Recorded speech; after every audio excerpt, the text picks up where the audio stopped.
Hey everyone, it's Casey. Welcome back to my channel. Today I'm going to be doing the Nope book tag, and this was originally done by a booktube book, so I will leave the original video down below. So this is going to be, I think, questions that are all like things you didn't like about books. So let's just get right on into it.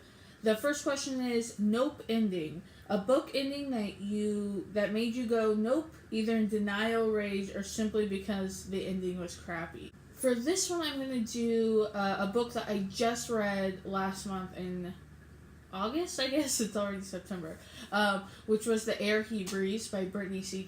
Cherry. This is just kind of like a romance. It's not really new adult.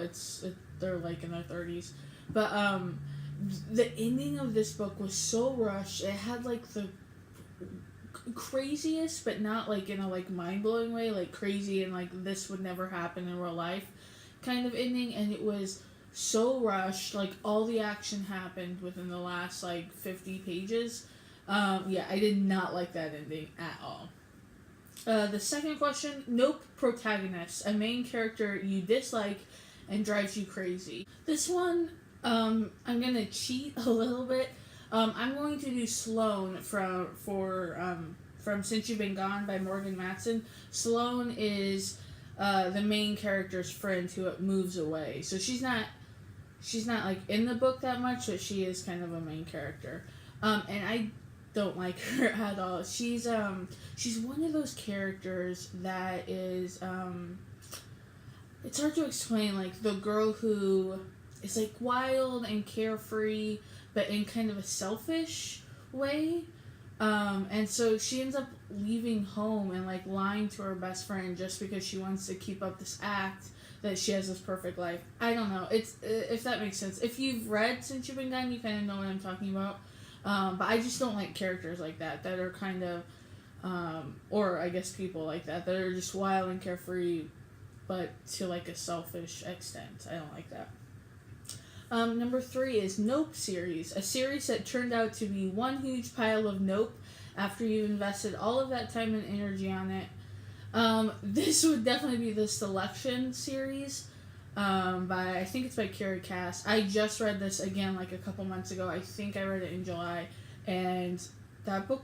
Well, it's a series. I read the main 3 of them, and it was just bad. It was like poorly written, I thought, and it was kind of boring, and I don't know. I didn't like that series at all. 4, Nope, popular pairing, a ship you don't support. So this is kind of a weird one too, but the relationship I cannot stand is in the 4th Twilight book. I honestly don't remember what the name of it is. I read those when I was like 20. This is a side note, I read Twilight because my sister-in-law had read it and like liked it, and she's not a big reader, so I was like, oh, I'll read these books so we have something like to talk about. And they were awful. I think my sister, who's 13, just started to read them and she loves them, so I think if I would have been, between 13 and 16 when I read them, it would have been better. But I was even old. I was probably like 22 when I read them. I was out of college. Anyway, so in the 4th book, Jacob like ends up like liking the baby of what are their names? Bella and Edward. Bella and Edward have a baby. Spoiler, I guess. And Jacob ends up being the love of his life. I hated that part. I hated it. I do not ship that relationship. Number 5, no plot twist. A plot twist you didn't see coming or didn't like. This one's hard because I'm pretty good at being able to like anticipate plots. Like I'm like kind of like exceptionally good at it, I think. So this one's a little bit tougher. So for this one, it's not necessarily a plot twist I don't like, because I actually do like it.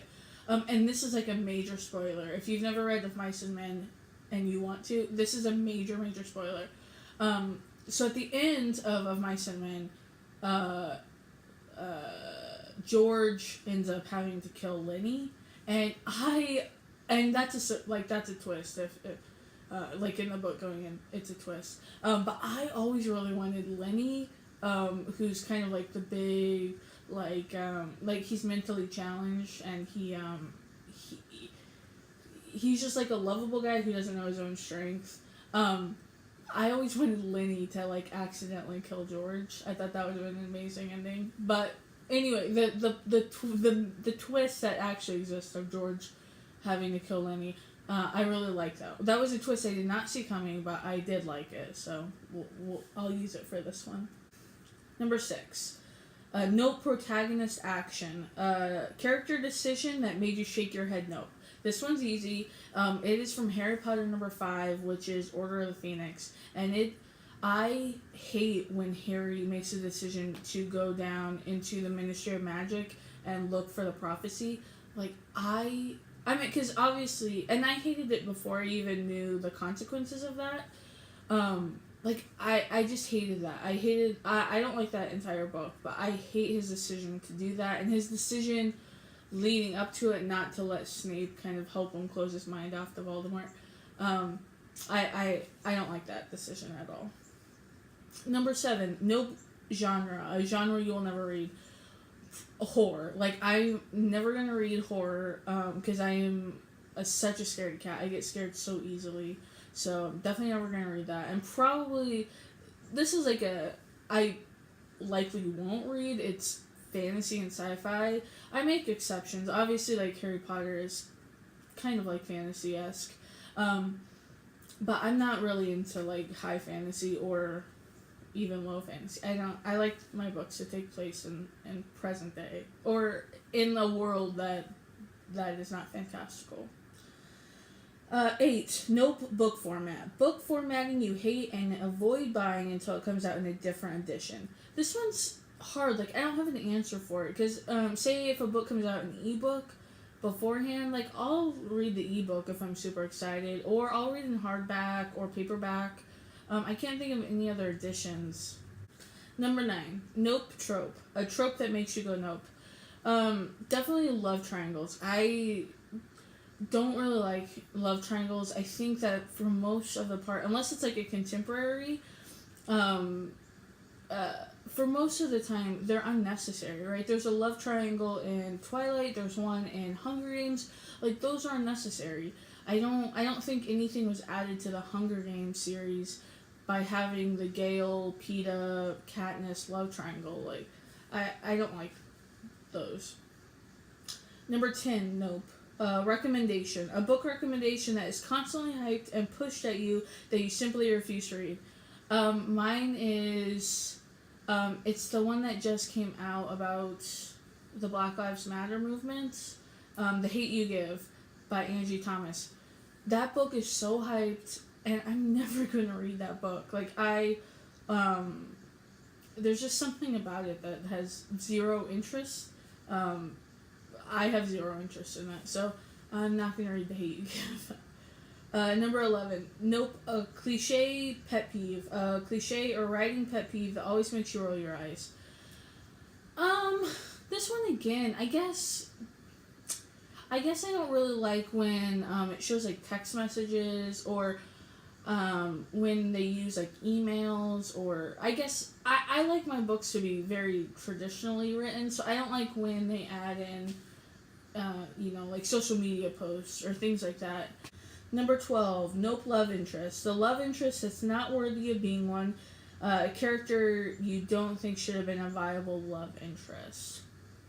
My answer for this one is in 99 Days. So that book is about a girl who she's dating this boy, and then she ends up having an affair with the brother. So that happens kind of before the book even happens, and then the book takes place 1 year later during the summer, and where she has a relationship with the brother, but it's kind of a love triangle again, where she kind of goes back between brothers.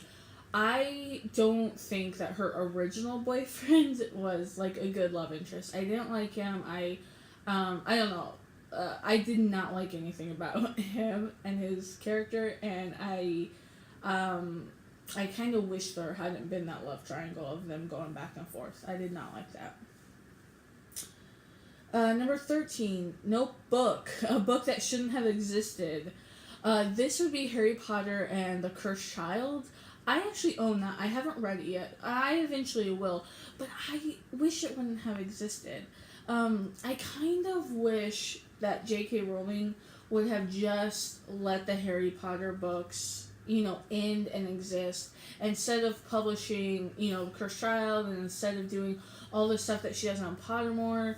I don't like all the additions to it. I don't like her coming out and saying all these things, about, like, she said some things about Dumbledore and about, like, Hermione, and I don't know, I wish she just would have let the books exist as they were, and then just, like, went off and either wrote different books or just lived with her billions and billions of dollars. I don't know, not a fan of all the extra Harry Potter stuff. Number 14, Nope Villain. A scary villain you would hate to cross and make you run in the opposite direction.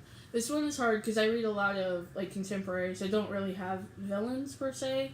But I got to thinking, and this is also a Harry Potter, is Voldemort's snake. I think it's, what's her name, Nagini or something like that. Yeah, if I ever saw that snake, I would be like, get out. Like, you're on your own, Harry. Like, I'm out of there. Yeah, I would not stick around for that. Number 5 is Nope Death. A character death that still haunts you. This is obviously a major spoiler, so just be aware of that. It's for My Sister's Keeper. If you've never read that book, I highly recommend it. It was made into a movie, but the movie changed the ending, like, completely. So, anyway, this is a major, major spoiler for the ending of it. This book is about a sister who is basically conceived, because she has an older sister who has cancer, I think. It's been a long time since I've read it. But she was basically conceived so that she could give, like, her bone marrow and her blood and things like that to help her sister live. And it goes through this whole, like, court case where she's trying to get independence, so that she doesn't have to do this for her sister. And, again, major, major spoilers. She ends up winning the court case, and then in the last, like, few pages, she dies in a car accident. She's, like, 12, and so her sister ends up getting, like, her organs anyway. And that was, like, a crazy ending that I read this book probably, like, at least 10 years ago, and I still think about that ending, like, a lot. And that's, like, a death that really stuck with me. It's, crazy. I think that book is by Jodi Picoult or something. It's one of those. Okay, so that's the end of the spoiler. Number 16. Nope author. An author you had a bad experience reading for and decided to quit. This is just recently, but I think Maggie Stiefvater. I tried to read The Raven Boys in August, and I got halfway through the audiobook, and I had to DNF it. And I really liked the audiobook. The narrator, it's a famous actor. He was in, Remember the Titans? I don't remember his name. But he was a really great narrator. He has a very strong, like, southern accent. So I liked his narration, but the book I did not like. And I think that I'm probably not going to read any of her books because, again, they're all kind of fantasy-esque. And I have, like, no interest in reading those types of books. So I think that I'm not going to read any more of Maggie Stiefvater stuff. So anyway, that was the notebook tag. So if you guys want to do this, do it. Or if you haven't, if you have done it, link it below and I'll go check it out. Thank you. Please subscribe and have a great day.